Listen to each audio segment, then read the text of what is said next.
What is up YouTube, and welcome to this Daredevil Season 3 video review. So if you're new to the channel, please do drop a like and a subscribe if you did enjoy the video. So Daredevil Season 3 was amazing. It is by far and away for me the best season of the Netflix Marvel shows. However, over the weekend we've had the news that, well, Iron Fist has been cancelled and now Luke Cage has been cancelled. So maybe Thanos' snap has had more of a detrimental effect on the Defenders than we really thought before, because half of the Defenders are now dusted and they're in the Soul Stone. That's just me speculating, of course, because, well, Marvel seems to really hate its entire TV division because it doesn't make bugger all connections to it whatsoever. But as a whole, this season really was great. Like I said, it was the best of the Marvel shows so far. And a lot of people weren't really a fan of Season 2 of Daredevil. They didn't like the pacing and things like that. Personally, I absolutely loved it because I thought the addition of the Punisher was just superb. It really was great there. And adding him in again into Season 2, was great. But a lot of people didn't like the pacing. And really, the pacing on these shows have been really, really bad. I think we go from the okay, Daredevil has always had its pacing sort of nailed down, and then we got into Jessica Jones Season 1, which was good. Season 2 was bad. Luke Cage, the pacing in that was abysmal, except for Season 2, and Iron Fist, well, less said about the better. Defenders, again, I thought was 8 episodes. There was no problem with pacing that, in my opinion, but again, I don't know why they've gone 13 episodes again. You didn't really need 13 episodes here, but that's the decision, and they've stuck with it. As a whole, it was just superb. Many of us were expecting Bullseye. We got the origin of Bullseye. We never really got Bullseye as a whole, but that's not too much of a problem, in my opinion. I didn't really mind that because we may get a Season 4, hopefully, but Marvel seem to be clearing house here for their Marvel properties.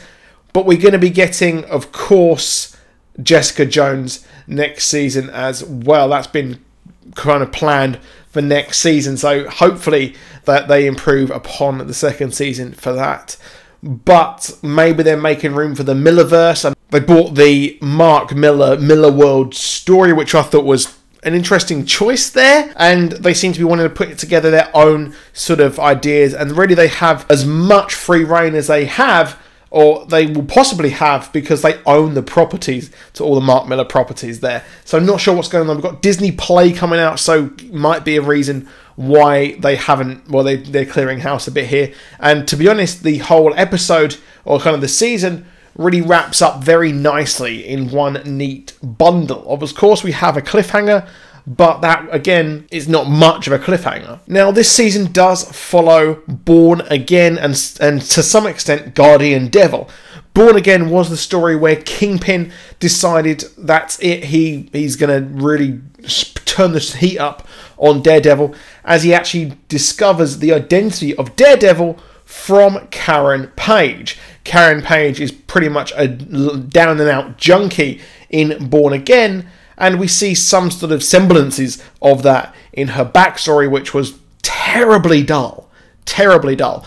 But the Born Again storyline is pretty much where he kind of reaffirms his faith for becoming Daredevil, and we see his mother, Maggie, as well, which was pretty cool.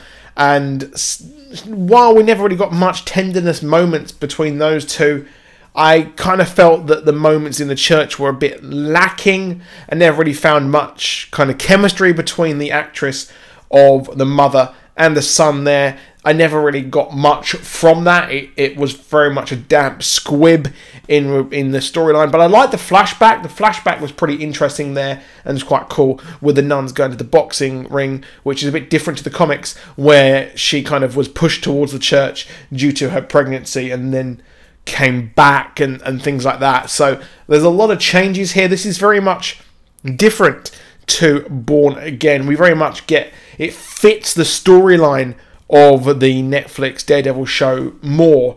And Born Again was a curious one with Nuke actually being involved. So if you remember, Nuke from Jessica Jones was the one who was hired to go and take out Daredevil / Matt Murdock. And then the Avengers came in and had enough, and we have a whole subplot with Nuke and Captain America. It's a bit weird. But what we had here was a difference here with a very much a Bullseye in training, or a Bullseye to be hired with the role of becoming Daredevil. This was a different version. In Born Again, we had an imposter of Daredevil who was just a nobody and a forget about it guy. Whereas here we got Bullseye, and this is really where he learned to become Bullseye and how completely unstable and psychotic he actually was. Just like his comic book version, the Colin Farrell version is a distant memory after this great take on Daredevil. Now, of course, we had the introduction of Ray, and we had a very eclectic cast here. The character of Ray as the the FBI agent who really just wanted to be better was great, and I absolutely loved at every turn the Kingpin. He had everything. He absolutely had.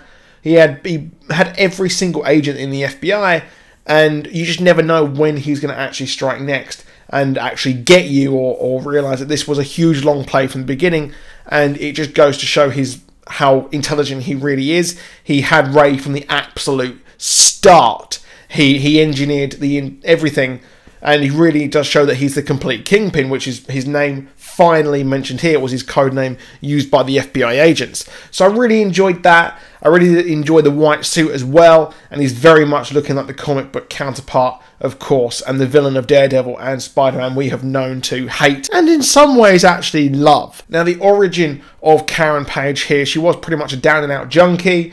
Here we've got the fact that she partied too hard in her town. She was not addicted to drugs, but, well, she really, really liked drugs, which here I didn't mind too much, but I feel like taking away from the story to focus on like most of an episode on her, it's not really something I really cared about. And to be honest, if Karen Page was killed in the show, I wouldn't have minded, because I'm not really that fussed about the character whatsoever. The whole Foggy Nelson storyline as well, the subplot was a bit kind of, I don't really care. And it was really there just to show that Wilson Fisk had planned absolutely everything, the way that he kind of put the loan towards the Foggy's meats and things like that, which again was okay, but the introduction of the brother was just kind of superfluous, and it felt like there was a lot of superfluous added content onto this core storyline, which other stuff I didn't really care or have much need for the show. It was a bit bloated. I say the pacing was great, but the show felt bloated and could have cut out quite a lot of superfluous content, and could have brought this down to maybe even just 8 or 10 episodes. Now, I really did like the fact Melvin Potter returned here. He had sort of like a yellow t-shirt merging towards more his kind of gladiator storyline. Not sure if he will actually come back or if he'll return. I'm not sure if he survived the events of that. Very, very much felt like his kind of life or his story was over there with Wilson Fisk pulling the strings. I'm not sure if he was then a kind of killed off screen or whatever, but I'm not too sure. Let me know in the comments. I couldn't quite make that out. Now, many kind of aspects of Born Again was kept, such as Matt Murdock being kind of tried to be drowned in a taxi cab, and interestingly, Kingpin actually thought he was dead when this hijacked taxi cab was put into the river, and that's what allowed Matt Murdock to really kind of go off and fight the Kingpin on his own terms. And this was very much a Born Again storyline, which was the iconic and seminal storyline of Daredevil. So I really enjoyed that. I really enjoyed the storyline. The adaptation was perfect, in my opinion. It very much fit what we could have had. And the addition of Bullseye, again, felt great, especially last season. We had the whole thing with the Hand and Elektra. And the addition of the Punisher just made it just a little bit better, a little bit more interesting for the visual medium. But we've got Bullseye, he's now had his sort of spine surgery done.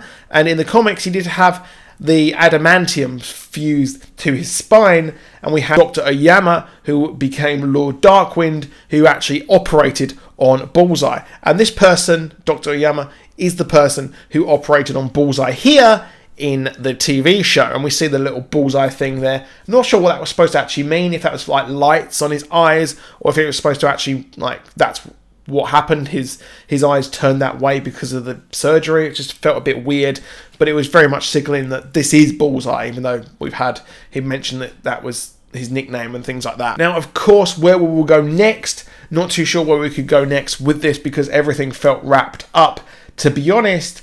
And, well, hopefully we get another season. But he's not going to be wearing the red suit anymore. I was a bit disappointed we didn't get him wearing the red suit. And while we got the red suit, like the really awesome armor suit last season, here it's a bit lame that he wears that kind of the original kind of suit we had from the first season. But of course, he can't wear that again. It's been completely tainted by Poindexter, so will he return with a different colour? He did wear a yellow suit for some time as well, so hopefully he may move into that realm of wearing the yellow suit, and that's where we could go for Season 4. But that is it for this video. Please drop a like, please subscribe, I'll see you soon. Goodbye.